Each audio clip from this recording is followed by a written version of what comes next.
సూర్యాపేట జిల్లా కోదాడ పట్టణంలో గల 27వ వార్డ్ బీఆర్ఎస్ పార్టీ బలపరిచిన ఎన్నికల అభ్యర్థి మహమ్మద్ ఖాజా షరీఫ్ ప్రచార ర్యాలీలో మాజీ శాసనసభ్యులు పొల్లం మల్లయ్య యాదవ్ పాల్గొన్నారు.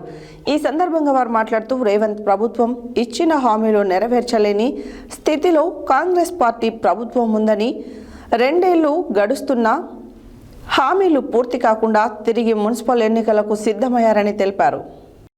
సూర్యాపేట జిల్లా కోదాడ పట్టణంలో గల 27వ వార్డ్ బీఆర్ఎస్ పార్టీ బలపరిచిన ఎన్నికల అభ్యర్థి మహమ్మద్ ఖాజా షరీఫ్ ప్రచార ర్యాలీలో మాజీ శాసనసభ్యులు బొల్లం మల్లయ్య యాదవ్ పాల్గొన్నారు.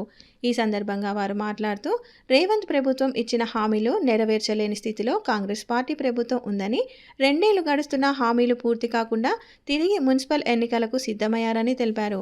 ప్రజల హామీలు నెరవేర్చలేని ప్రభుత్వాన్ని ఎన్నుకొని ప్రజలు తప్పు చేశారన్న విషయాన్ని గుర్తు చేస్తున్నానని, ఇప్పటికైనా మున్సిపల్ పరిధిలో 35వ వార్డులో నిలబడిన బీఆర్ఎస్ పార్టీ అభ్యర్థులు గెలిచేలా ప్రజలు తమ ఓటును కారు గుర్తుపై వేసి బీఆర్ఎస్ అభ్యర్థులను అత్యధిక మెజార్టీతో గెలిపించాలని కోరారు. ఇట్టి కార్యక్రమంలో బీఆర్ఎస్ అధ్యక్షులు షేక్ నహీం, ఖలీద్, షరీఫ్, దస్తగిరి, జానీ, షేక్, అబూ షేక్, అలీం షేక్, ఆరిఫ్, బడేమియా, కరీం తదితరులు పాల్గొన్నారు.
అరువులు అనుకున్నటోళ్ళకి రైతు బంధు ఇచ్చినాం, షాదీ ముబారక్ ఇచ్చినాం, కళ్యాణ లక్ష్మి ఇచ్చినాం, ముఖ్యమంత్రి సహాయనిధి నుంచి ఆర్థిక సహాయం చేసినాం.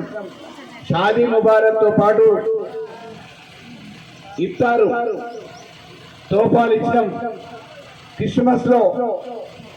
క్రిస్మస్ సందర్భంగా బట్టలు ఇచ్చినాం. దసరా వస్తే అక్క జిల్లలకి పసుపు కుంకుమ కింద తల్లిగారు ఏ రకంగానైతే గౌరవించి చీర సారె పెడతారో మన తెలంగాణ సాంప్రదాయంలో అందరు అక్క జిల్లలకి బతుకమ్మ పండుగ వచ్చిందంటే వైభవంగా జరుపుతుంది. మాయ మాటలు చెప్పినోడు, మభ్య పెట్టినోడు, అవినీతి చేస్తున్నాడు, అంధకారంలో రాష్ట్రాన్ని నెడుతున్నోనికి ఇవాళ కర్రుగాచి వాద పెట్టాలంటే మున్సిపల్ ఎన్నికలలో బుద్ధి చెప్పేటట్టు కారు గుర్తుని అఖండమైన మెజార్టీ మీద గెలిపించాలి. ఖాజా షరీఫ్ గారికి ఎందుకు ఇచ్చినాము? ప్రజా సేవకుడు. కరోనా సమయంలో ఇఫ్తార్లలో అన్ని సందర్భాలలో భగవంతుడు ఆయనకి ఇచ్చిన దాంట్లో 10వ పరకో ఇస్లాం సిద్ధాంతం ప్రకారం నాకు ఉన్న ధనంలో 10వ పరకో ప్రజలకు ఖర్చు పెట్టాలనే ఆలోచనతో నుండి ఎన్నడూ ఎడమ చేయి నుంచి కూడా ఎవరికి చేయి తప్పలే, ఇయ్యటమే తప్ప ఎవరి దగ్గర రూపాయి ఆశించని పెద్ద మనిషిని ఇవాళ మీకు అభ్యర్థిగా ఇచ్చినాం. మీరు గెలిపియండి, మీ సమస్యల్ని తీర్చే బాధ్యత నాది.